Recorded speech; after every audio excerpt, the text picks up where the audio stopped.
हरे कृष्ण। तो आप सभी भक्तों का हार्दिक स्वागत है आज के गौर कथा में। तो आज हम लोग शाम के ही सत्र को आगे बढ़ा रहे हैं। श्री चैतन्य चरितमृत आदि लीला अध्याय 5, the glories of lord Nityananda Balaram, जिसमें अभी तक वर्णन किए कैसे कारण सागर में शयन करने वाले भगवान महाविष्णु, कारणोदक्षाय विष्णु जो है माया के ऊपर दृष्टिपात करते हैं, और माया माया तथा प्रधान अपने इन दो स्वरूपों के माध्यम से सृष्टि को उत्पन्न करती है। तो अब आगे वर्णन कर रहे हैं। इसके दो तीन उदाहरण दे करके कविराज गोस्वामी इस सिद्धांत को समझाए कि कैसे भगवान महाविष्णु पुरुष के ईक्षण से यानी दृष्टिपात से ही सृष्टि होती है, माया के खुद के प्रभाव से नहीं होता है।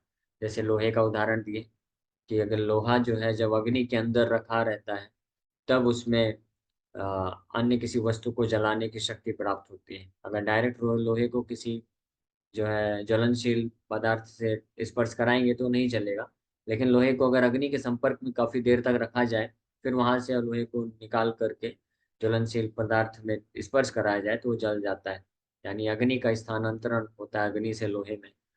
ये एक उदाहरण दिए। दूसरा उदाहरण जो है स्त्री पुरुष का देते हैं कि जैसे पुरुष गर्भवती होती है, बच्चे जन्म देती है, लेकिन बिना पुरुष के संपर्क में आए स्त्री जो है बच्चे पैदा नहीं कर सकती। उसी प्रकार से प्रकृति भी बहुत माया इस भौतिक प्रकृति में बहुत कुछ निर्माण करती है, सृष्टि करती है, लेकिन तभी कर पाती है जब भगवान महाविष्णु दृष्टिपात करते हैं।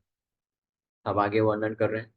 मायांश कही तारे निमित्त कारण सेहा नहीं याते करता है तू नारायण।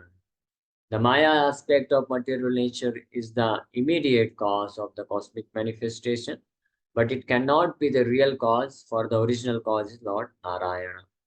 तो ये निष्कर्ष दे रहे हैं कि माया जो है अ, भौतिक जगत का जो माया अंश है वो निमित्त कारण है। निमित्त कारण मूल कारण। निमित्त कारण मतलब इमीडिएट कॉज, तुरंत जो कारण दिखता है भौतिक सृष्टि का वो माया है, प्रकृति है, लेकिन मूल कारण भगवान नारायण है। घटेर निमित्त हेतु यसे कुंभकार, तैसे जगतेर कर्ता पुरुष अवतार। एक और उदाहरण दिया गया था, जैसे जो कुम्हार होता है वो मिट्टी के घड़े बनाता है। तो जिस प्रकार से कुम्हार जो होता है वो ओरिजिनल कॉज है, मूल कारण है मिट्टी के घड़े बनने का, और कुम्हार के द्वारा इस्तेमाल किए जाने वाला जो चक्र होता है, मिट्टी होता है, और अन्य प्रकार के कुछ टूल्स यूज करता है अलग अलग प्रकार के घड़ों को बनाने के लिए। तो वो सब क्या है, निमित्त कारण है, यानी वो इमीडिएट कॉज है। मूल कारण सेकेंडरी, द्वितीय कारण। लेकिन प्राथमिक कारण जो सबसे महत्वपूर्ण कारण, मूल कारण कौन है? पॉटर, यानी कुंभकार है। उसी प्रकार से जगतेर कर्ता पुरुष अवतार। पुरुष अवतार भगवान महाविष्णु, कारणो दक्षाई विष्णु, वो जगत के कारण है। कृष्ण कर्ता माया तार करे न सहाय, घटेरा कारण चक्र दंडादि उपाय।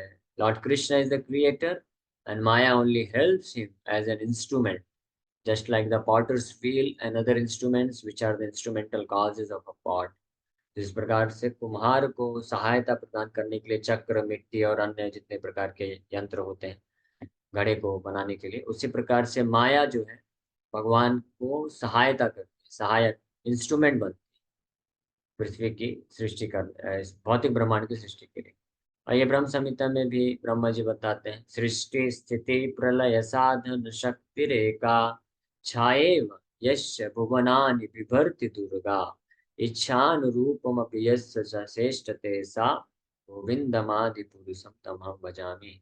छाएव यश, छाया बनकर, भगवान की छाया बनकर के माया ऐसे कार्य करती है जैसे जैसे भगवान की इच्छानुरूपम, जैसे भगवान इच्छा करते हैं तो माया जो है इंस्ट्रूमेंट बन के सहायता करती है प्रकृति की रचना के लिए। दूर हैते पुरुष करे माया ते अवधान, जीव रूप वीर्यता ते करे न आधान। The first Purusa casts his glance at Maya from a distance, and thus he impregnates her with the seed of life in the form of the living entities.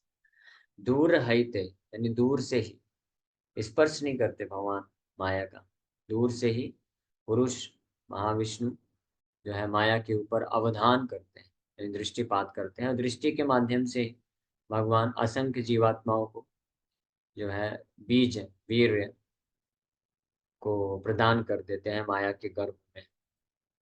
तो ये तरीका है। तो भगवान इस प्रकार से कार्य करते हैं। यहाँ तक कि भगवान तो छोड़िए, देवता लोग भी, उनके पास भी इतनी शक्ति होती है कि वो बिना स्पर्श, जैसे आप सुनते होंगे कुंती महारानी को ये आशीर्वाद मिला था दुर्वासा ऋषि से कि वो किसी भी देवता का मंत्र उच्चारण करके उनसे पुत्र प्राप्त कर सकते हैं।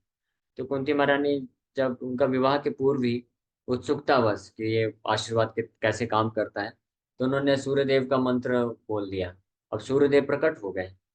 अब सूर्यदेव प्रकट हो गए और सूर्यदेव बोले कि मैं आपको पुत्र देता हूँ। तो कुंती महारानी जो है वो काफी भयभीत हो गई कि मेरा तो विवाह नहीं हुआ है, तो ये तो अच्छा नहीं रहेगा। तो सूर्यदेव उनको बोलते हैं कि आप संकोच मत करिए, मैं आपका स्पर्श नहीं करूंगा, आप अक्षत योनि बनी रहेंगी, यानी वर्जिन आप रहेंगी, और आपका पुत्र जो है आपके कर्ण से पैदा होगा। तो देवताओं के पास भी इतनी शक्ति है कि वो बिना स्पर्श के पुत्र की प्राप्ति करा सकते हैं। तो भगवान महाविष्णु तो परम भगवान है, उनसे सारी शक्ति प्राप्त होती है।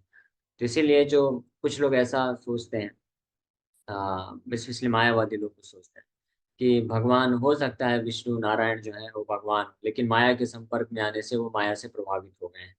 तो ये बिल्कुल गलत सिद्धांत है। यहाँ पे इसको स्पष्ट बताया गया है कि भगवान जो है दूर होते रहते हुए भी बिना माया के स्पर्श की इस सृष्टि को संचारित कर देते हैं, शक्ति प्रदान कर देते हैं। असंख्य जीवात्माओं को बीज के रूप में माया के गर्भ में डाल देते हैं, और फिर माया बाकी सारा कार्य माया करती है। इच्छा अनुरूपम अपि श्रेष्ठ ऐसा, भगवान को खुद कुछ करने की आवश्यकता नहीं होती।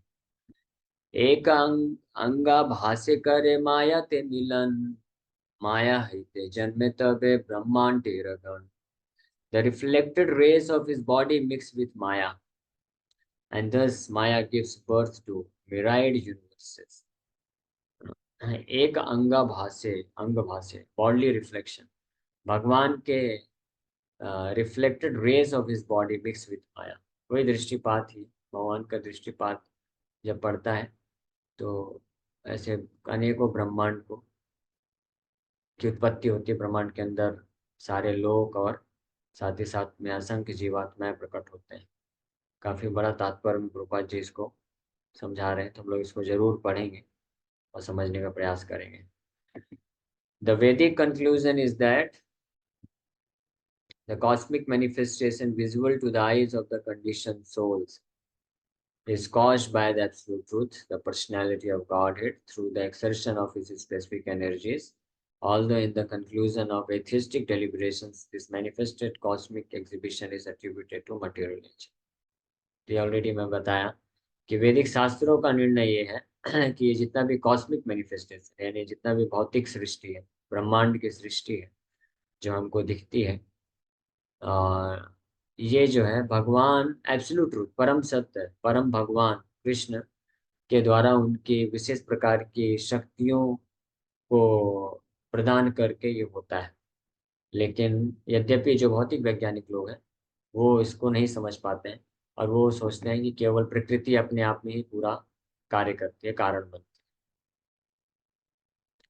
है। इसीलिए जब कई बार ऐसे नास्तिक लोगों को बताया जाता है कि आप भगवान को क्यों नहीं मानते, भगवान है, आपको अनाज कहाँ से मिलता है, पानी कहाँ से मिलता है, हवा कहाँ से मिलता है, कौन देता है, तो वो बोलते हैं प्रकृति देती है। वो ये नहीं समझ पाते हैं कि प्रकृति देती है, प्रकृति तो माँ है, माँ को ये सब कहाँ से मिलता है, प्रकृति कहाँ से प्राप्त करती है, हवा पानी अनाज, ये सब प्राप्त होता है भगवान जब है प्रकृति के ही इंग्रेडिएंट।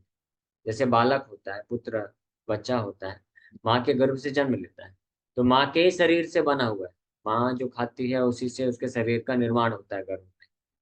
तो इसमें कोई संशय नहीं है। लेकिन फिर भी बिना बीज के जो है माँ पुत्र को माँ के गर्भ में पुत्र नहीं बन पाएगा। उसी प्रकार से ये सब जितना भी हमको फैसिलिटीज मिलती है, सुख सुविधा इस संसार में, और जो भी जीवात्माएं जन्म लेते हैं, स्पीसीज हैं, जितने भी मनुष्य योनिया, पशु पक्षी आदि जितनी भी 84 लाख योनियां हैं, ये सब प्रकृति से आती हैं, प्रकृति के ही तत्वों से बनते हैं ये सब।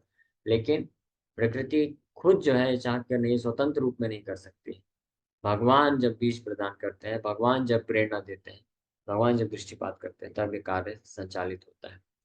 तो ये नास्तिक लोग जो होते हैं वो इस बात को नहीं समझ सकते या नहीं समझ पाते कभी भी, क्योंकि वो देख नहीं पाते और अ, शास्त्रों को स्वीकार नहीं करते हैं। लेकिन जो भक्त होते हैं, जो थोड़े बुद्धिमान होते हैं, तो वो लोग समझ जाते हैं कि प्रकृति तो डल है, इनर्ट है।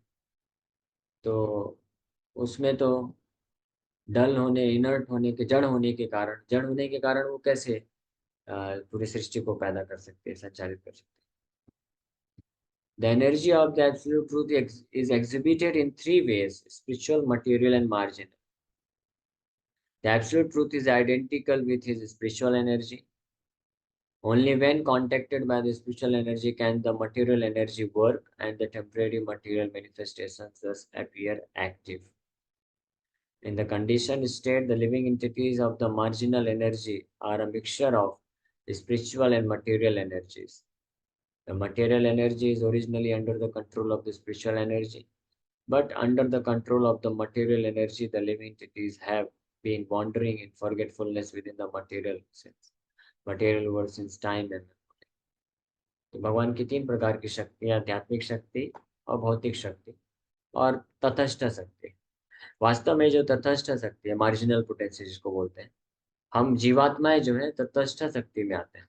तटस्थ, तटस्थ मतलब तट में, तट तट में है, मार्जिन में है, बॉर्डर में है, स्था बॉर्डर, बॉर्डर में स्थित। वो भौतिक शक्ति के प्रभाव में भी आ सकती है और आध्यात्मिक शक्ति के प्रभाव में भी आ सकती है, इसलिए उसको मार्जिनल पोटेंशियल बोलते हैं। बट वास्तव में जो जीवात्मा है, यानी हम लोग वास्तव में स्पिरिचुअल एनर्जी है, आध्यात्मिक शक्ति ही है भगवान के, लेकिन बहुत माइन्यूट होने के कारण, हमारा इनसिग्निफिकेंट होने के कारण, ये टेंडेंसी है, ये प्रवृत्ति बनी रहती है कि कभी हम आध्यात्मिक शक्ति के प्रभाव में हो जाते हैं, तो कभी भौतिक शक्ति के प्रभाव में। तो जब भौतिक शक्ति के प्रभाव में गिर जाते हैं, यानी भौतिक जगत में पतन होता है, तो भौतिक रूप से ही हमारा जो है एग्जिस्ट, अस्तित्व बना रहता है। भाई जैसे भौतिक शरीर हम प्राप्त किए हैं, ये भौतिक शरीर ही ग्रो होता है, फिर डिट्रॉयरेट होता है, फिर इसका डेथ हो जाता है, मृत्यु हो जाता है। तो जन्म मृत्यु जरा व्याधि भौतिक शरीर, और हम पहचान भी नहीं पाते कि हम लोग जीवात्मा या आध्यात्मिक शक्ति हैं। बस हर चीज, प्रैक्टिकली हर चीज भौतिक ही। इसलिए वास्तव में जीवात्मा इस भौतिक शरीर के अंदर बस उपस्थित है, बाकी कोई कार्य नहीं कर रहा, कोई फंक्शन है ही नहीं। शरीर शरीर के अंग अलग अलग कार्य कर रहे हैं, और इच्छा जो है, थिंकिंग फीलिंग विलिंग, मन करता है, वो भी भौतिक है। बुद्धि योजनाएं बनाता है, डिसीजन लेता है, वो भी, और बुद्धि भी भौतिक है। और ये शरीर, भौतिक शरीर, ये भी भौतिक है। तो आत्मा करता क्या? आत्मा कुछ नहीं कर रहा प्रैक्टिकली। तो इसलिए अगर देखा जाए तो किसी भी, कोई भी मनुष्य, जीव जंतु, पशु पक्षी, वो भी है, वो इसलिए बोला जा सकता है कि वो भौतिक है।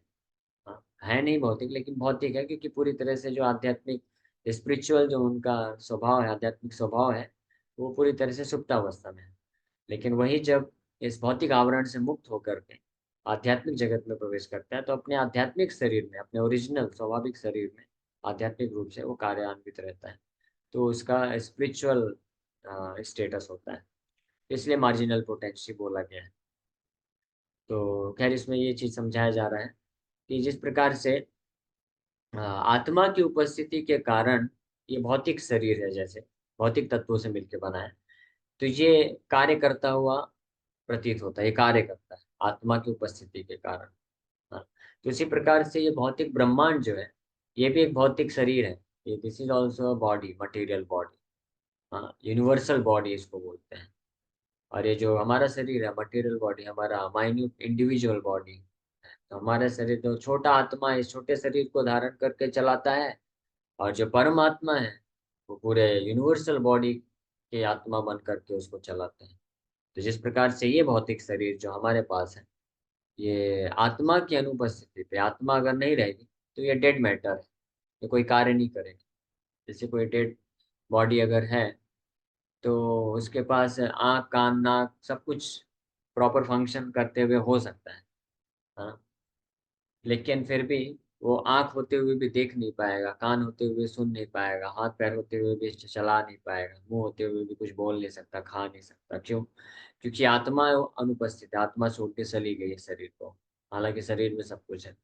इसलिए कई बार आप देखे होंगे ऐसा केसेस भी आता है जिसमें किसी व्यक्ति का मृत्यु हो जाता है, लेकिन कुछ कारण बस उसको वापस से मौका मिल जाता है, सेकंड चांस जिसको बोलते हैं। ये बहुत रेयर होता है, ऐसा बहुत रेयर है।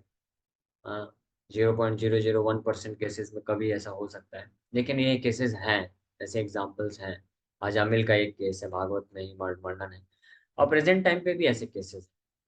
एक क्या नाम है उनका, जो स्टेवेंसन करके कोई अ, ये हुए डॉक्टर हुए, तो उन्होंने ये रिसर्च किया है, near death experience and out of body experience, जैसे बहुत सारे, मोर देन 2000 केसेस हैं।